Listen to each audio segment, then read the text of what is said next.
Hi, this is Anna Imagination with the Healing Garden, and welcome to Shifting Perspectives. So, welcome to Not the Patriarchy. I have rules, and I have four people in the world. When they call, the world stops turning, and I drop everything. And those are my three children and my partner. And when they call, it doesn't matter if I'm in the middle of a meeting with the president or the United Nations. If they call, I go running because that's my priority. And I thought about this. I'm like, if they call, well, I'm in the middle of a video. I drop the world and I go because those are the people who matter to me. So I have four people who literally time stops. Well, time doesn't exist, but the world stops for them. And those are the four people. So when he calls, the world stops. That being said, it doesn't matter if I'm in the middle of a video because I'm not inside the patriarchy and I don't hold a normal day job as seeing inside the patriarchy. So, yeah, there is nothing that's more important than the people important to me. So, yeah, I stand by my decision. And then that does mean that I'm going to be interrupted sometimes, which is perfectly fine because it's my world and I get to decide what's in it. So, with lost sunk fallacy, I want to switch now over to sunk cost fallacy, lost fallacy. It's the concept that when you invest into a relationship that you're going to get something out of it. And the problem is that is very much a user mentality, using people. That what can I take from this? And when you're going into a relationship with this concept of what you can get out of it, you're going in without love. That is absolutely not love. That is a scarcity mindset of hoarding people, hoarding love, hoarding affection, hoarding possession. That way you make sure you get enough out of it.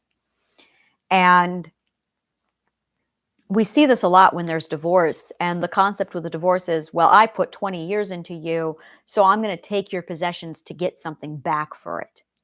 Well, I also put 20 years into the relationship. So you keeping my possessions while I'm inside this relationship actually leaves me at a deficit because now I'm without the possessions. And because time, and it's that concept that you feel like a person feels like all the time and the effort and the investment they put within a relationship did not give them the return that they were expecting. People in relationships are not investments. And when you view them as investments, you are going to see your relationship suffer.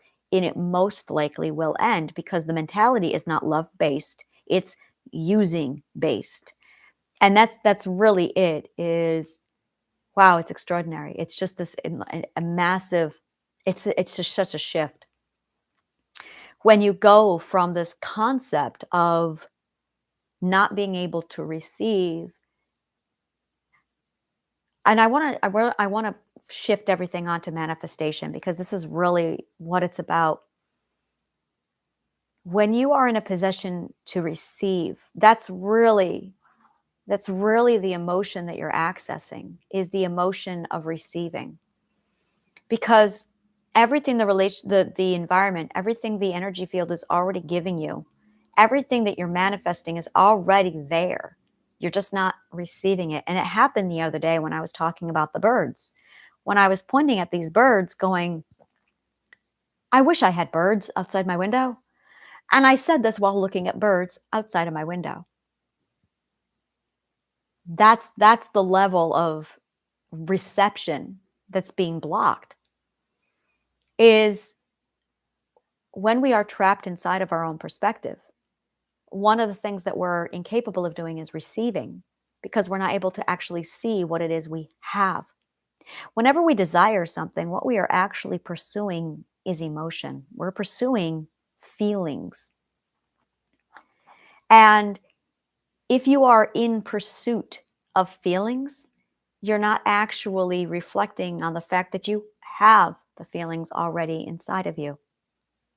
So if you're pursuing feelings, you're chasing something and you're busy, so busy and so focused on the chase that you're not possessing. It's extraordinary. And I don't want to use the word possessing. Yeah, it's definitely not possessing, it's receiving. So there's three emotions here. There's the chasing emotion, the possessing emotion, and then the receiving emotion. The chasing emotion is your pursuit of, which is a different emotion than possessing. Possessing is, I have to hold on to this or else it will go away. And that's the possessing emotion. Receiving is it being given to you and you accepting it.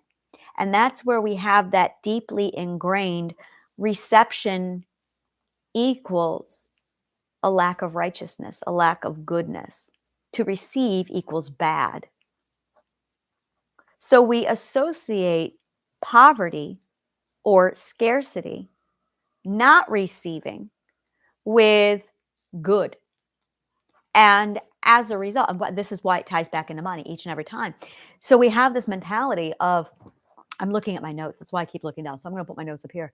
It's this concept of basically poverty, scarcity, and not having all being good things. And when you have things that aren't good, then you're a good person because you're not receiving them, because being poor is righteous. And whether it be, because there's this concept that every time you receive equals take, and take equals the zero sum, which is that advantage, disadvantage. So people could give you all day long and you'll be like, no, but I'm going to go over here now and pursue this love. I'm going to pursue love. It's this constant pursuit of the emotion of acceptance, constantly the pursuit of love. So you're out and you're seeking this pursuit of love, and you have love already there and you're rejecting it because it's not righteous. So you're going to pursue it. And then when you get it, you hold on to it and you possess it. You control it. You hoard it. And it's still right there going, but I'm right here. Take it. No, because if I actually receive it, then I won't be a good person anymore. So we get into these massive cycles of pursuing, chasing, and possessing, controlling, because we seek what we already have, but we don't know how to receive. So if you focus on learning how to receive, you'll fix the problem. But you have to learn how to receive. How do you receive? How do you receive? That's the part that I need to figure out now. That's the part I need to figure out, is how to receive.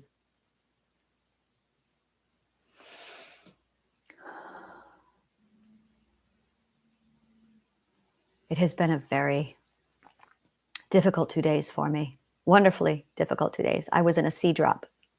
A C drop is psych terms for you're at this plateau. I'm going to use my geometric grid behind me. You're at this low and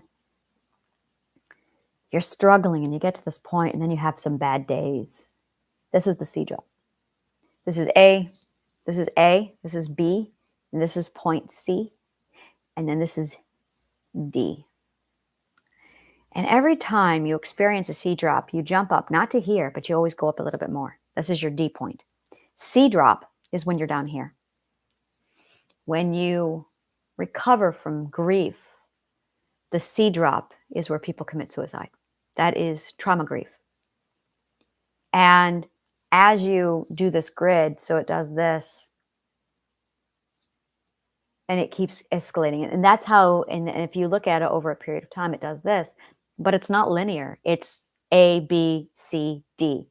A, D becomes A, B, C, D. A, B, C, D. And it keeps scaling up and up in a spiral. That's evolution. And whenever you do any kind of healing, whether you use Triadic healing or not, it literally puts you through that cycle. And the cycle basically puts you in that C drop on purpose, but you have to endure it.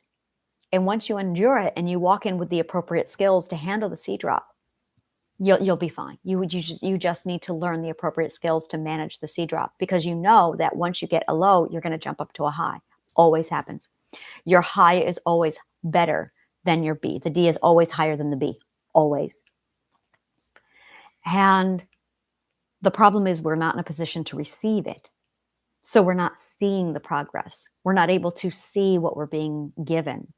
So what we need to do is basically hone our perspective so we can see what we have to receive it. Like birds outside of my window. And I've been conditioning myself on this for a while. And I'm going, this whole time, he was giving, and I had no idea because I was not capable of receiving it.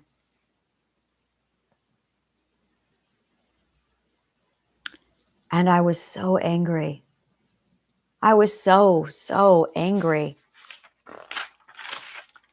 because of the insanity, of the illogic of the system that I'm not talking about anymore. And I was angry because of the obstacles, because every time I tried to push forward to make progress, I had unnecessary obstacles in my way. Every time I try and grow and advance, I do feel like Christianity is right there in my way, distracting, putting information that I'm going, why do I have to overcome the same argument over and over again? Why do people keep insisting on putting this information in front of me?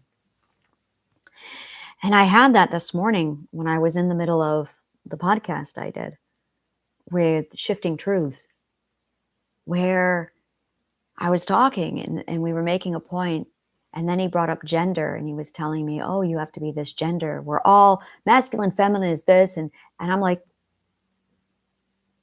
do not put those terms on me. I reject those terms. They are not my terms. Those are labels. Those are not my terms. They are against my frequency. They come from a significant definition of man, woman, expectations for each. I don't do that. That's not where I am. And I was able to finally reject it and say, no, this is where my perspective begins. And this is where that might be how you view it. But for me, that's a limitation. That's an expectation. That's a label. And the history you're throwing at me is, no, the words come from a very defined Latin meaning that mean X. And there's this concept of, let's take the words back for ourselves. Let's use words. Let's change the meaning of the words. I don't take that approach because I believe that in most cases, first of all, the words are so used improperly that they are now embedded so deeply into us that it's a much harder hurdle to overcome. Second of all, it is too easy for people to assume that they know what you mean, but they're going to put their own definition on it because of how they've been conditioned to think. And you might be so lax to using the words that you're using with your definitions on them that you might not realize that they're applying traditional definition, which is why I'm going, we just need new words, because the new words have a more precise definition. It's more accurate, and you don't have to unlearn to learn. And that's the problem. You're creating more work. So I don't look at it as coming in using old terminology and redefining old terminology, like the word libertarianism. Let's talk about that. Libertarianism has been evolved more than 4 different times. From its conception, I believe it meant left wing, and then it meant right wing, and then it meant left wing again, and then it meant right wing again, and now it's back to left wing. The history, I had a book called Libertarianism, and it explained the evolution of this word, that it didn't just change meaning once.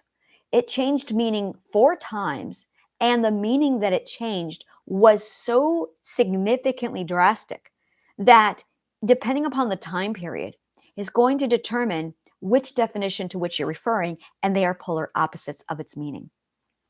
Truth is another example. When you look up the word truth, there's 2 definitions in the dictionary for truth, and both definitions are polar opposites of each other.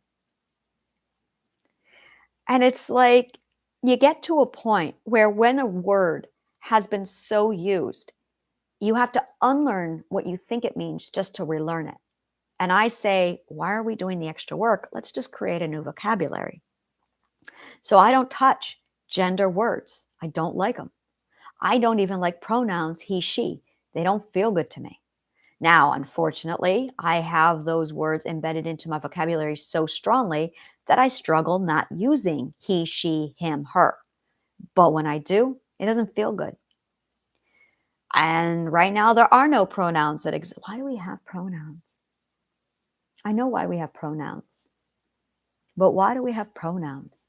I can understand these pronouns that are coming out now that completely shed gender. If you watch the movie or read the book Brave New World, we really truly are walking into a genderless society. Transgenders are on the front line of that. And when you get over to the eighth perspective, that is when gender ceases to exist. That is when the words like he, she, him, her, his, all stop. You really don't see it anymore. And suddenly these words are no longer true to your authenticity because they don't reflect anyone who's of the eighth perspective or higher. And that's it really, I think it's closer to the seventh perspective. I have to go back on my notes. It's been a while since I've been in the seventh and eighth perspective, so I don't remember. It was either the seventh or eighth perspective when gender stopped to exist, when it all merged together and it's like, wow, gender doesn't exist. Gender is as irrelevant as skin color. And you don't see how embedded it is into the culture until you sit down and you are out of it, and then you look back at it. My partner said to me yesterday that people who are raised in the patriarchy tend to over-internalize or project. I agreed, absolutely.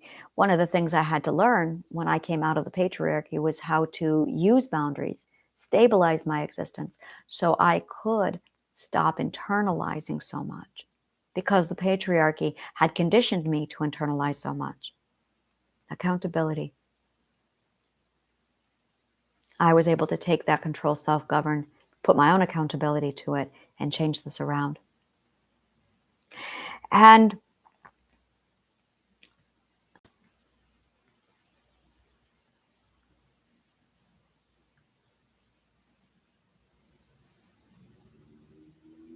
I saw today just how it was with the anger yesterday. It was how much anger I had. Authenticity. Anger is very much part of it. And just because you're at a higher perspective doesn't mean that you're not going to be without anger.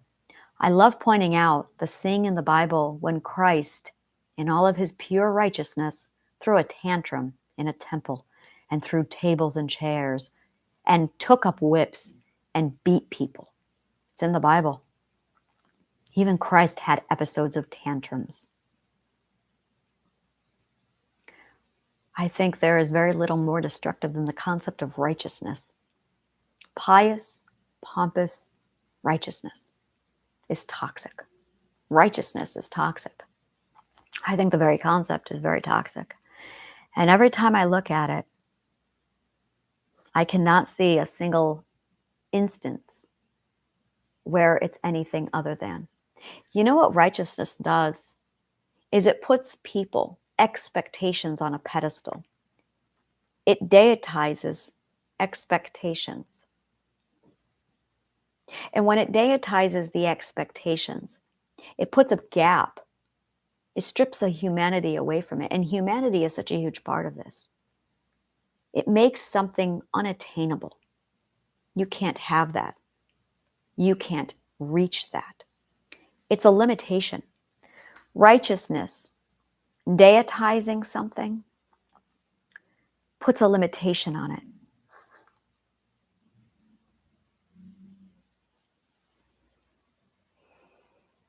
I feel freedom today. I feel a liberation and a freedom that I have not experienced before.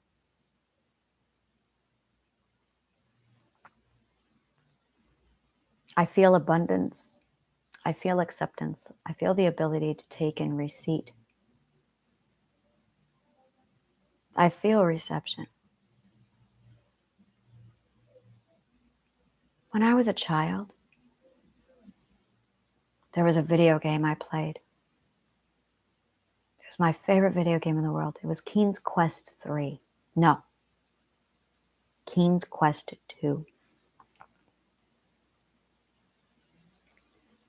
And the king went through these magic doors. The whole game was you hunting down these keys and finding magic doors.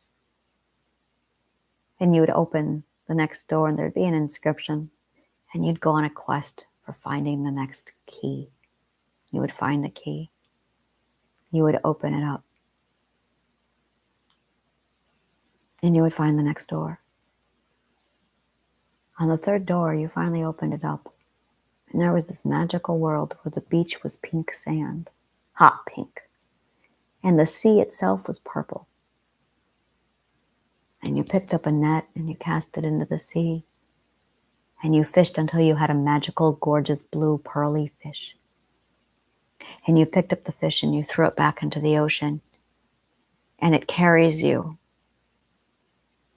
And you ride this magic fish through these purple waters until it throws you up onto this beautiful pink island. And there was a tower on that island.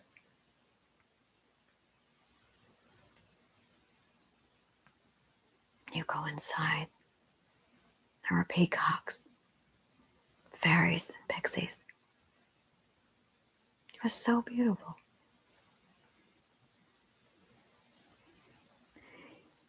That was my happy place. I was meditating today. This morning, I was very stressed over the technology not working. And I meditated. And I remembered this video game, King's Quest 2 from the 1980s. And I just went to that island with the pink sand and the purple sea. And I thought, I'm goddess of manifestation.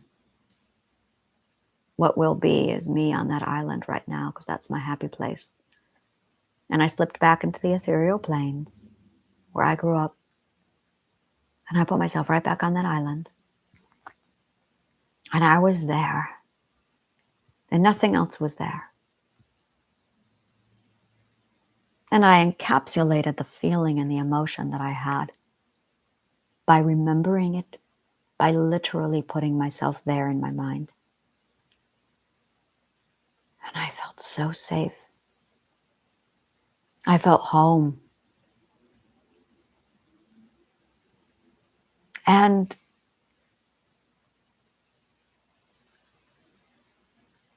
we really underestimate the power of imagination. There's always this, oh, well, what is the material playing? That trumps all. But there are many ways that we can perceive and take in the material plane. We can choose to take in the material plane in one perspective, in two perspectives, in all these different points of views. And we have people coming and telling us what they think we should be seeing.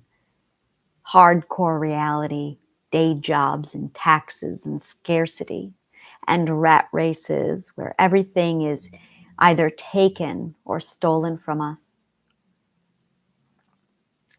And that's how they see the world. But we don't have to see it that way. I remember when I was 10 years old, it was 1990, and my cousins and uncle were in a car accident, a DWI accident on the way from church, and it killed them.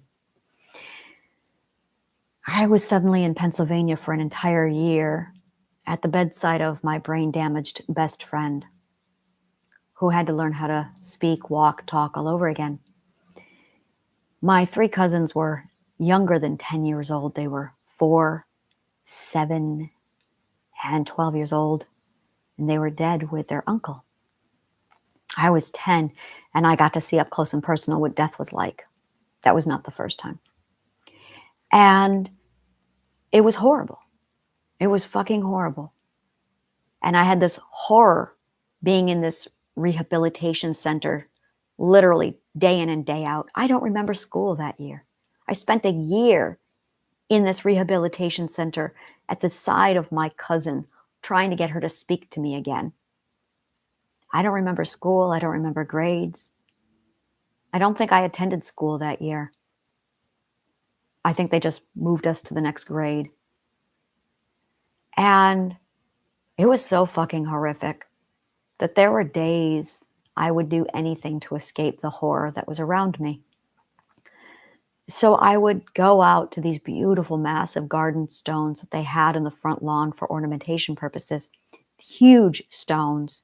And these stones literally looked like they pulled them out of The Little Mermaid and dropped them in the middle of this rehabilitation center.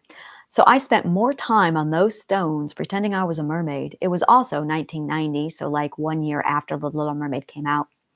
And I spent that entire time just laying on these stones pretending I was a mermaid. And that's what I remember from that year of my life. Switching between the deathbed of my cousin and the grief and the horror of watching everything that unfolded that year and escaping into my imagination while I laid on those rocks pretending to be a mermaid. And I remember more clearly the world of fantasy where I ran to than anything else that year. And I remember when I went into therapy in 2015, and the therapist was there telling me how dissociative disorder worked and how much I dissociated. I felt like a freak. I felt like there was something wrong with me because of all of the labels they were using. Oh, you had dissociative identity. That's bad. You need to be here on the material plane. It's good. Good. So I walked away from my fantasy novels. I walked away from my writing. I walked away from my imagination. That's what I learned from therapy. Traditional therapy conditioned me to abandon my imagination. And for 2 years, I was too afraid to even imagine. Everything was hardcore, horrible, bitter reality. And the reality was I was living in domestic terrorism while my husband literally tortured my children in front of each other to get them to confess to sins that they didn't commit. And I had no idea. I would find this out later. And it was all part of the horror I lived that I was told I had to be part of. And being materialistically in the plane of reality did not improve my disposition, did not improve my mental health. It made it worse. And she slandered dissociative disorder, talked about how not realistic it was, and how I needed to be down to earth, and how I couldn't solve the problem unless I stopped dissociating. Wrong, so wrong. What it did was make me feel hopeless. That's what it did. Imagination gives hope. What it did was make me, she was trying to get me to get to conscious awareness. That was the goal. I can see that that's her intent, but the way she was taught to execute it, the way psychiatrists are taught to execute this is so, we need our imagination. Dissociation is absolutely not what we think it is. And when a person dissociates, in some cases, they are escaping to a place that is very much better. The problem is, and it's not the dissociation that's the problem. The problem is it's the exact same thing somebody with an addiction uses for the avoidism and the escapism for somebody who cannot self-comfort. It's the same thing. So if you are somebody who struggles with addiction, if you are somebody who self-harms, or if you have an eating disorder, the other thing you might also do is dissociate, which is as addictive.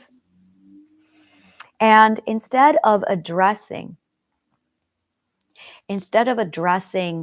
the problem, which is the fact that we are avoiding the problem, so we're not addressing it, instead of that, they talk to us about how toxic dissociation is, how toxic the alcohol or the substance is, how toxic the self-harm is.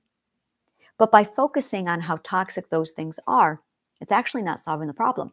It's drawing our attention more and more onto a problem.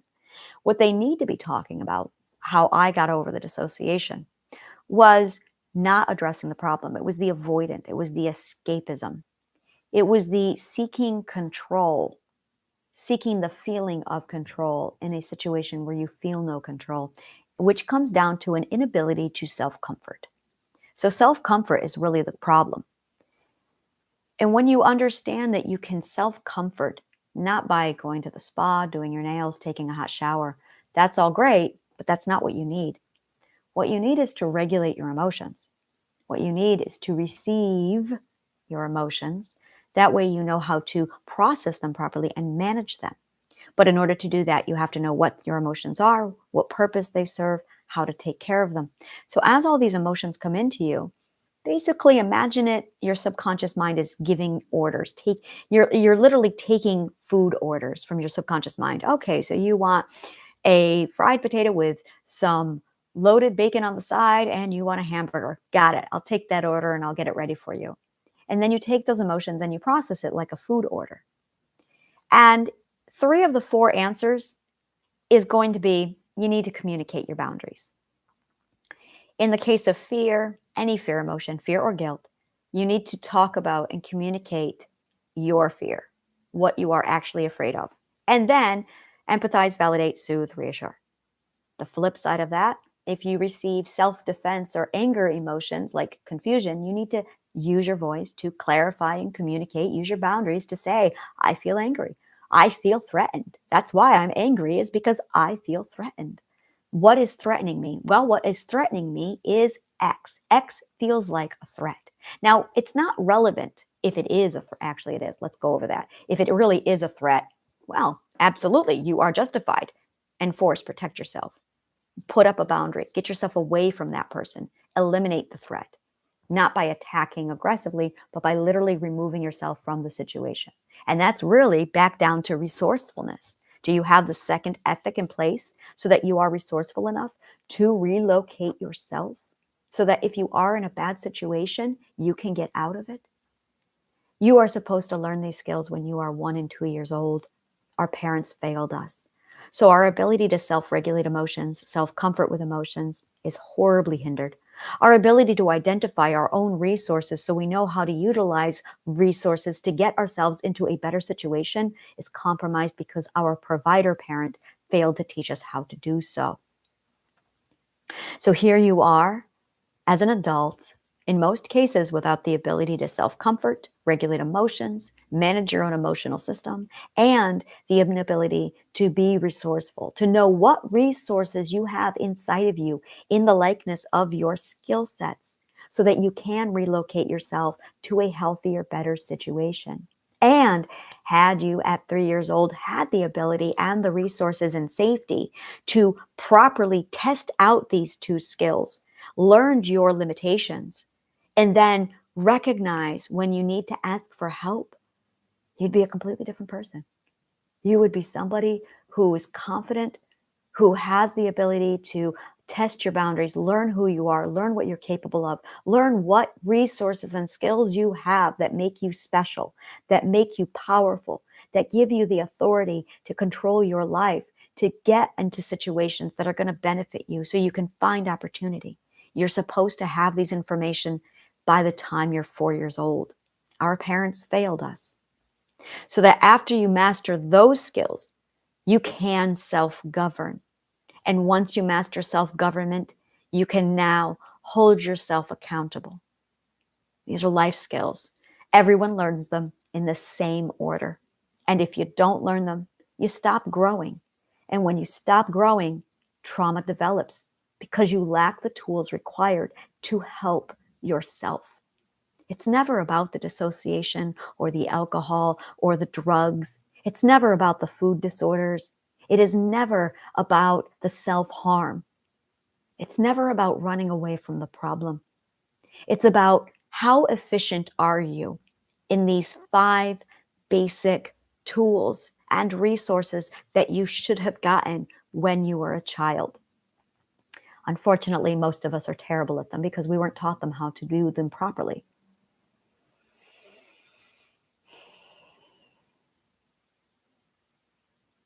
That's what all of this is. All of it. Laying them out for you and walking you through them and showing you, okay, now it's time to learn all of these. It's understanding that we were supposed to learn these 5 skills. Anger is one of the most powerful emotions. It's not a bad emotion. It's a clue.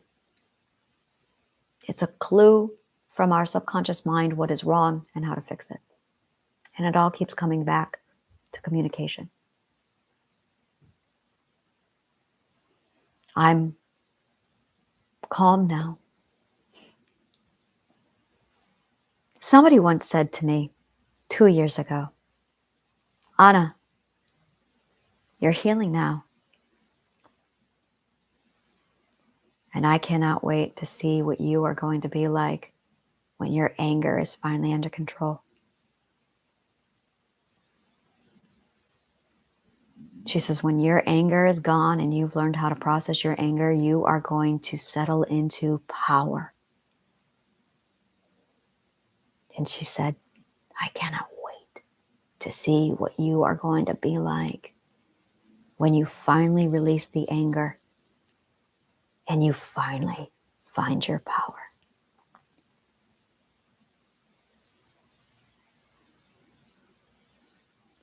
I don't need anger anymore. Anger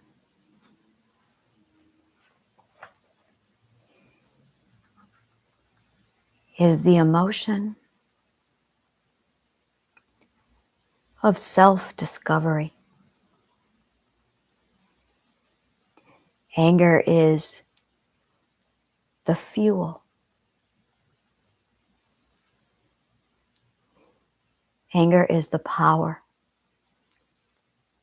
that drives us to learn exactly what it is we are capable of doing.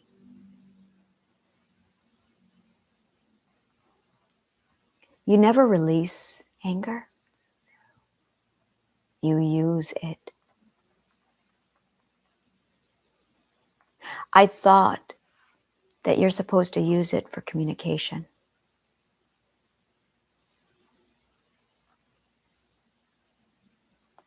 A lot of people turn to violence and aggression. No.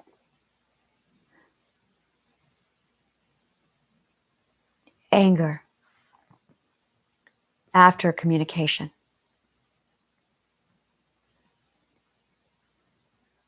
is acceptance.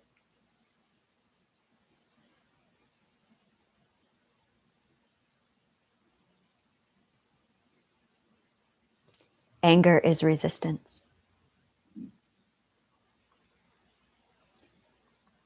Anger is resistance to accept your own limitations. Anger is resistance to accept your own limitations.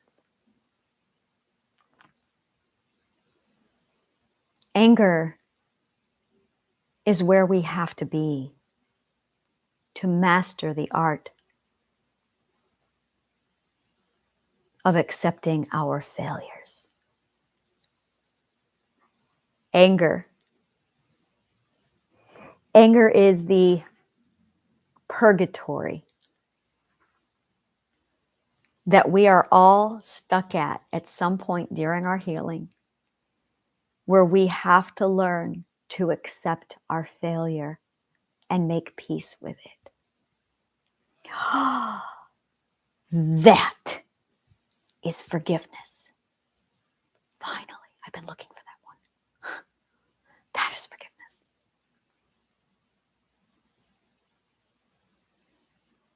That is forgiveness. Accepting our failures. accepting our limitations. And that is when you master the third ethic. Acceptance of your failure. Acceptance of your weakness. Forgive yourself. That is forgiveness. There it is.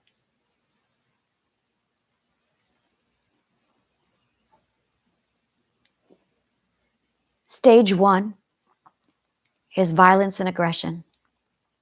At 3 years old, it's not that dangerous. But we're not supposed to be there for very long. Unfortunately, when you're there in your 40s and 50s, violence and aggression become really dangerous. Stage 2 is communication. That's when you take your anger to the next level and you try and communicate. But there gets to that point when you realize, no, it's time to accept your failures and let go. Forgiveness is letting go and accepting your failure. And then there is peace. And that's stage 3. That is the mastery of anger. That is the mastery of your defense system. That's where I was yesterday. When I stepped back and I said, I can't figure it out. I cannot give a logical explanation for the insanity of the patriarchy. And I'm not going to try anymore. I accept my failure. I forgive myself.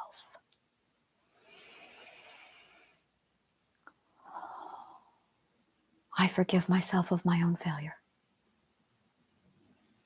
And today the anger is finally gone. And now I can receive and accept.